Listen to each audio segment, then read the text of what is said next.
अभी आप सुन रहे हैं GPY फिल्म्स मरौना से।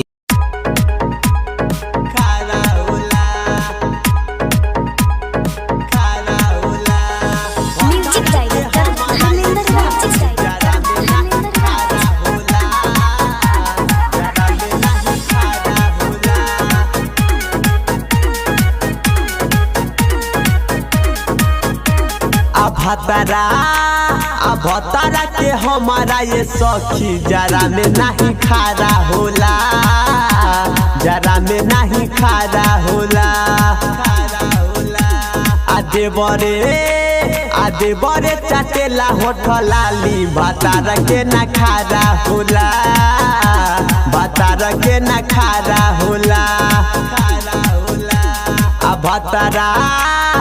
भतारा के हमारा ये सखी जरा में नहीं खारा होला, जरा में नहीं खारा होला।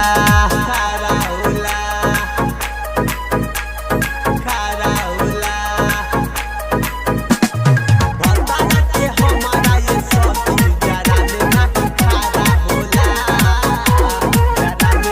नैहर में हमारा यरबा कोई के निहरबा समाजा हो, ससुरा में हमारा भतरा करेला नहीं खतरा, धरेला नहीं पाजा हो। नैहर में हमारा यरबा कोई के निहरबा आले समाजा हो, ससुरा में हमारा भतरा करेला नहीं खतरा, धरेला नहीं पाजा हो।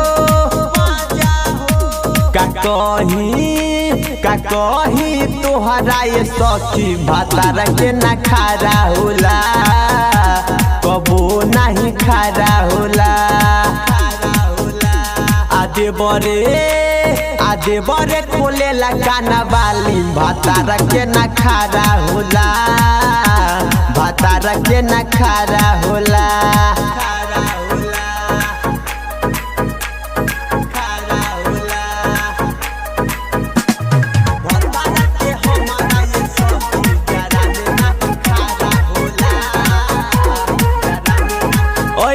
नैहर से ससुरबा ससी से अपना दुर्बा किरिसाना के संगे हो, मिंटू राहुल रोशन कोई के टोचर बोलेला लबर लबर हो।